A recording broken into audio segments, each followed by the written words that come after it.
Muko tayari? Thank you. Dear Kenyans, you are all aware of the political developments in our country.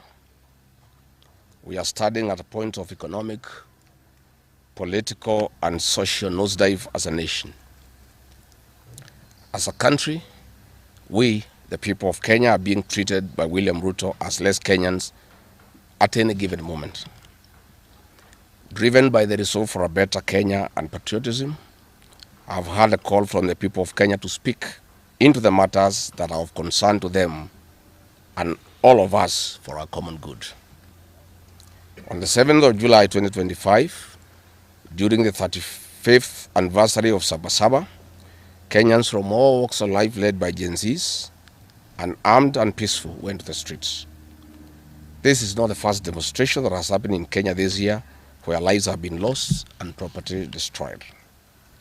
Unbeknown to these peaceful demonstrators, the tired regime of Ruto had a well-organized state-sponsored militia in cohort with the police and other state security agencies to maim, kill and destroy property and blame it on the Kikuyu community and specific leaders who are perceived unfriendly to this killer regime. This targeted profiling of the Kikuyu community and destruction of their specific business is an economic sabotage not new to the narrative of William Ruto. On the 30th day, this state-sponsored militia, under instructions and guidance from the police, were dropped in different places in the country, and mostly in the Mount Kenya region and other regions not perceived friendly to the government. They were strategically dropped past midnight, and then roadblocks were placed by the police while others was dropped early in the morning. The militia were procured by Ruto. Governors and MPs allied to him.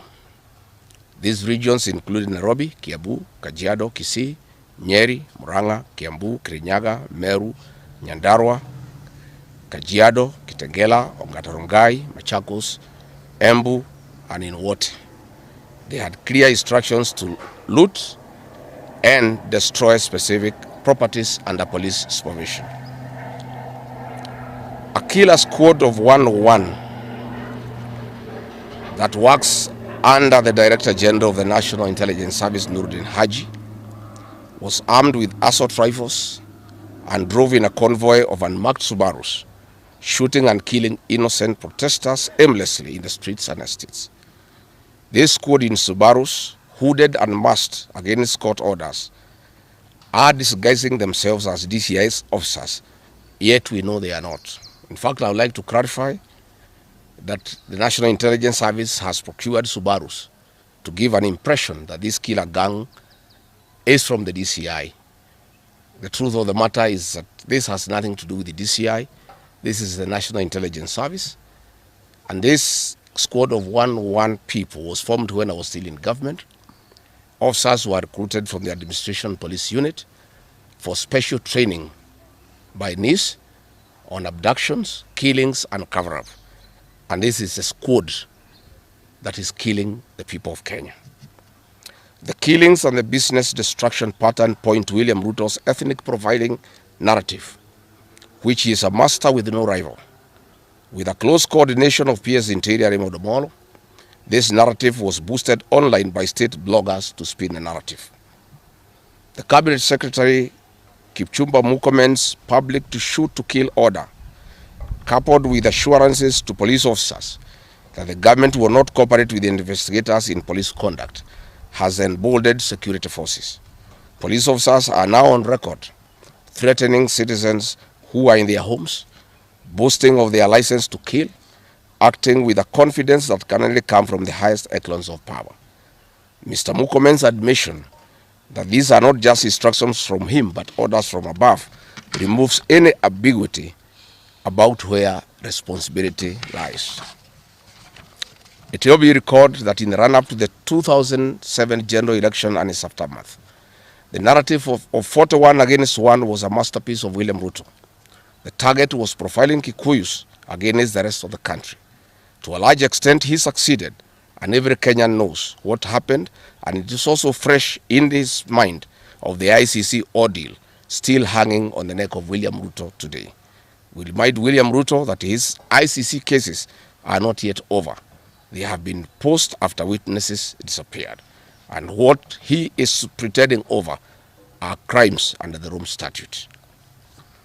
It is clear history is repeating itself, and the architect William Ruto is back on the deck. He is hell-bent to finish his unfinished business with the people of Mount Kenya, destroy their businesses, and make them black sheep of Kenya. Despite this horrible experience, the people of Mount Kenya voted William Ruto to a man in 2022 general elections against the advice of President Uhuru Kenyatta, whom Mr. Ruto had branded as a drunkard and a useless leader. Today, the people of Kenya, and especially the Mount Kenya region, feel sorry that they did not heed to the advice of Uhuru Kenyatta. These state-sponsored militia were key in touching of various parts of the country with ease of police assistance to prefer terrorism charges on specific people from the Mount Kenya region. So far, about 50 young people are in courts in trumped-up charges of terrorism in scenarios of state-managed crimes by the state. Again, this is a clear onslaught on the Kikuyu nation. A case in point, when a police station in Mawego in Homa Bay County was torched, the suspects for that particular crime have been charged with arson. But when a police station is alleged to have been torched in Kiambu, suspects from the Kikuyu nation are charged with terrorism charges. This is serious ethnic profiling. Last night, in Juja and Kirinyaga, these state-sponsored militia invaded various businesses. Luckily, in Kirinyaga, after Wananchi went to Sagada police station and they refused to act, saying they had orders from above not to interfere, the people organized themselves and repulsed the militia. Mr. Ruto's ethnic profiling has led to the destruction of the foreign properties belonging to the people of Mount Kenya. Maguna supermarkets in Meru, Kahawa West and Muranga. Nice supermarkets, hotel and petrol station, and nice city in Mwea in Kirinyaga. County supermarkets in Kabati and Kirinyaga. Power Star supermarkets, Quick Mart supermarkets in Eastern Bypass, Shell and Totomin markets in Roiru, Chill Post Hotel in Gong, Boju Shop in Keserian, Homegrown Supermarket among others, and the Family Bank in Kahawa and Roiru. Notably, in Meru, these state-sponsored militia tried to attack Meru Dairy Processing Plant and were repulsed by workers. In Nyeri, they further tried to attack Wakulima Dairy in Mukurweini, and the attack failed. We urge our businesses to heighten security surveillance on their business premises and production lines, especially the KTDA, coffee factories, milk processing factories, among others. We take note that in Meru, on Sunday the 6th of July, at an event attended by CS Kipchumba Murkomen, the MP for Bori, Mugambire Dikire, indicated that a supermarket would be attacked the following day. As sure as December 25 is Christmas, and true to his word, Maguna supermarket was torched by the state-sponsored militia, which the MP was privy to. Why hasn't Mugambire Dikire been arrested? How did he know that a supermarket would be attacked? This is selective justice. The evidence that these militias are state-sponsored is plain for all to see. Videos circulating widely show police officers not merely failing to intervene, but actively transporting armed groups who proceed to unleash destruction with apparent impunity. Uniformed officers have been seen standing guard as these groups rampage. They are in action and a stark contrast to strong statements being made by government. In Nyeri, journalists were attacked by these militias in the presence of the police. It is well documented.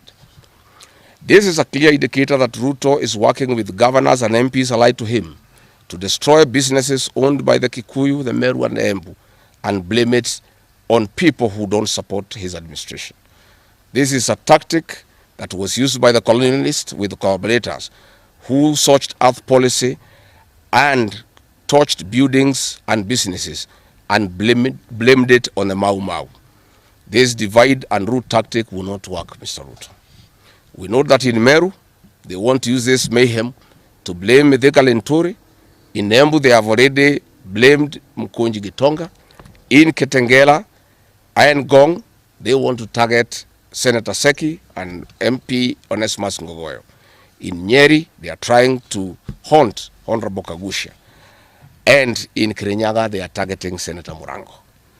We want to remind President Ruto that it is not the Kikuyus who want him out of office. It is the entire people of Kenya. Kenyans are suffering equally across the country. That is why Kenyans have said, if you, Mr. William Ruto, believe that it is the Kikuyus who want you out, then all Kenyans are Kikuyus. I want to thank the people of Kenya for standing out against this tribal profiling of the Kikuyu. The people of Kenya yesterday did wonderful by saying that the Kikuyus should not be profiled. This morning, I've seen Ruto quivering and wailing in uncontrollable anger. Mr. Ruto, excessive anger is not a solution. I want, with a lot of humility, to advise you to stop being angry. That will not help. You need to know what you need to do because you have not been listening to the people of Kenya. The people of Kenya are more angry than you are. They are angry because you have overtaxed them. There is wanton corruption. There is abductions and extrajudicial killings. There is ethnic profiling and other ills that bedevil your administration. If you want to be calm, please abolish the housing levy and give dignity to the payslip. I have heard you saying that you cannot give jobs to the young people. Please restore the dignity of the payslip. Restore the capacity of the middle class. The middle class will give jobs to these young people. Stop killing and profiling the young people. Listen to them.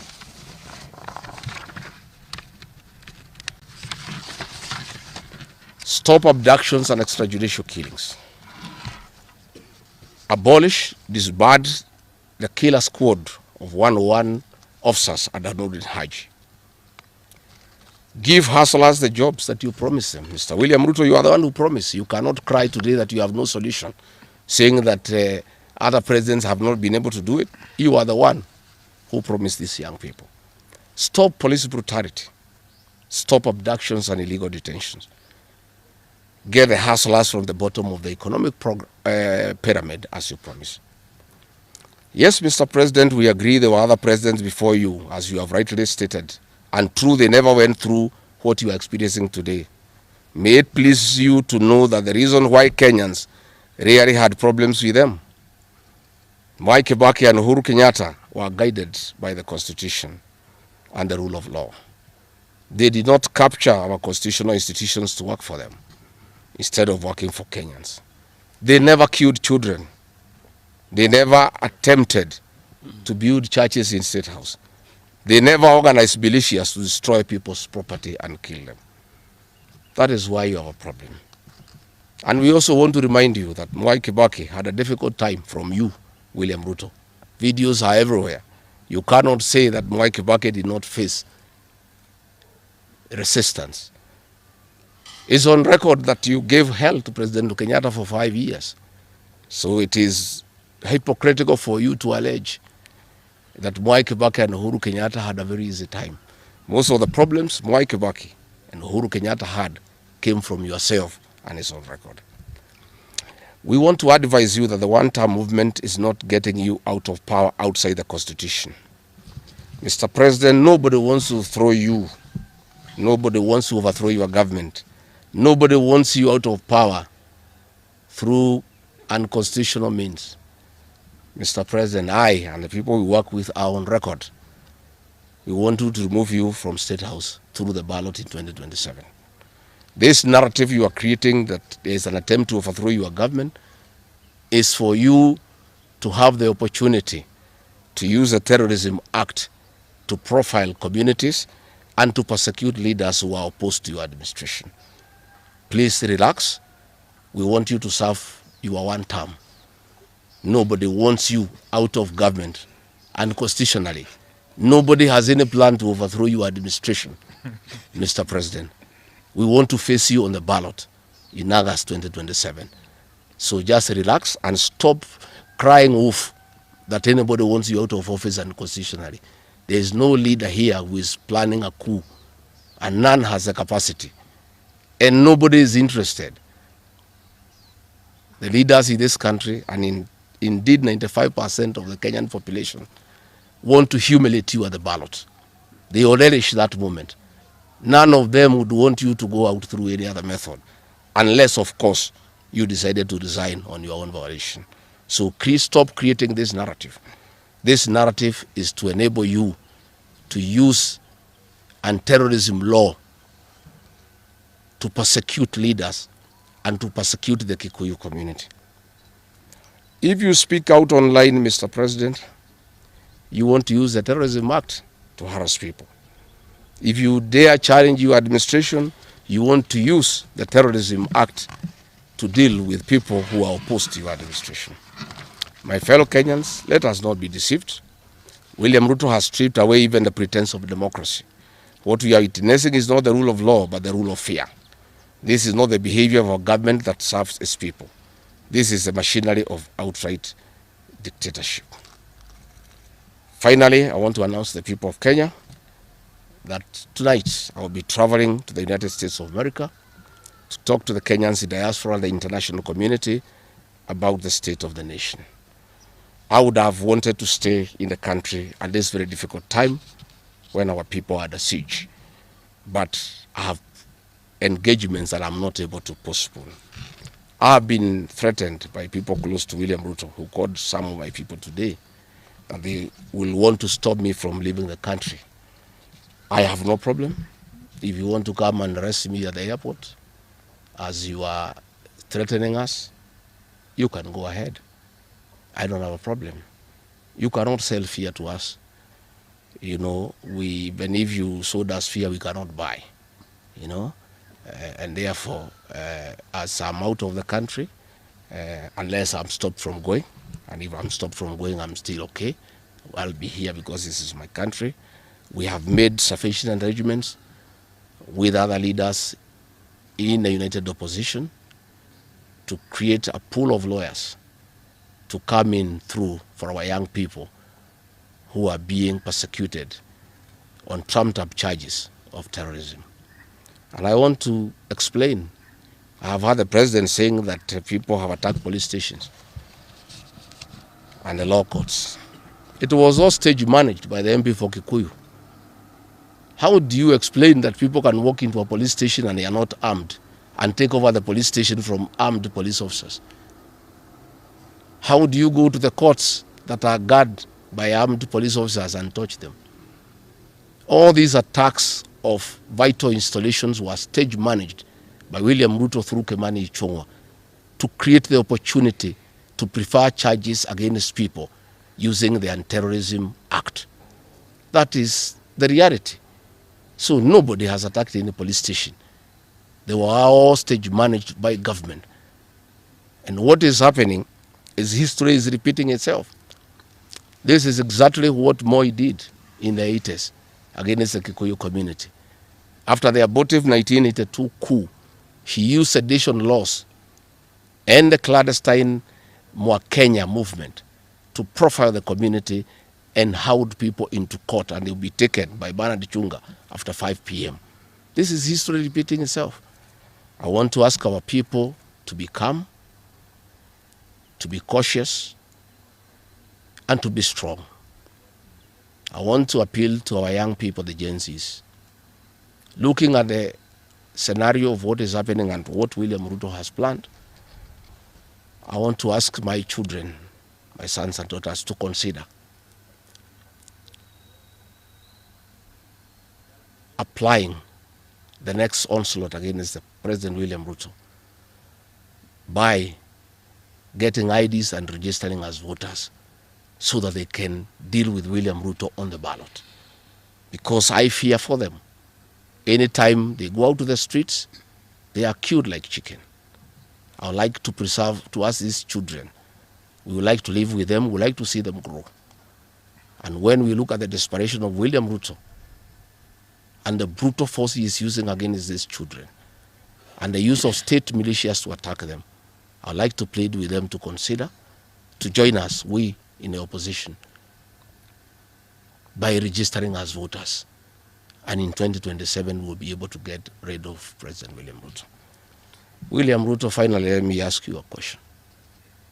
The Kikuyu nation, the Mount Kenya people, you call tribalists every day.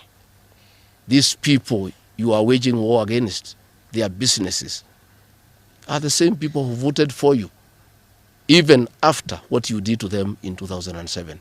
They forgave you and considered you as a person they can elect as president. You have turned against the community. You are trying to mobilize other Kenyans to profile them and to fight them, but they have refused. These same people from Mount Kenya have the capacity to support somebody else. It must not be you. And they proved that they are not tribal by voting for you when you are Kalenjin. They can vote for a Kamba. They can vote for a Kisi. They can vote for a Luya. They can vote for a Maasai. That sense of entitlement that you are having to the Mount Kenya vote is misplaced. They voted for you, yes. You betrayed them. You turned against them. They don't have to vote for you again. Please stop persecuting them into submission. They will not submit to your brutality, to your vicious attack against them and their leaders. That I want to tell you for free today. I have listened to you talking with a lot of anger, calling them tribalists. They are not. How can they be tribalists when they voted for you and you are not one of them? But you don't have a sense of entitlement that they must vote for you. You know what you have done to them and why they have reacted the way they have. And I want to assure you, you cannot scare them into submission. Even if you jail them, they will not submit. These are seasoned descendants of the freedom fighters, and they cannot be intimidated. So let me encourage my leaders here as I go away to remain strong, to remain focused, and to speak for the people of Kenya.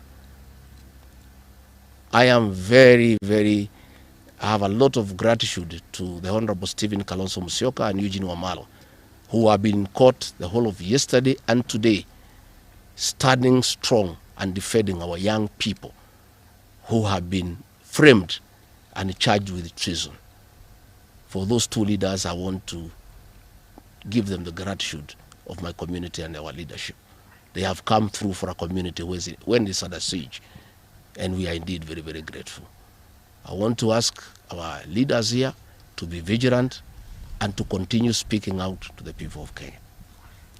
Should the situation get out of hand and I need to cut my trip short and come back to join the other leaders in defending our people and speaking for them, I will gladly do so. Thank you very much. Good. That's comprehensive. I don't think iko maswali hata kidogo.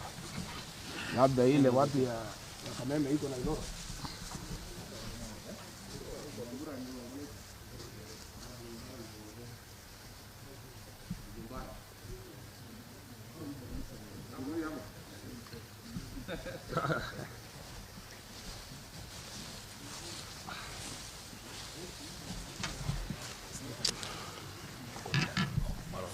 Oh.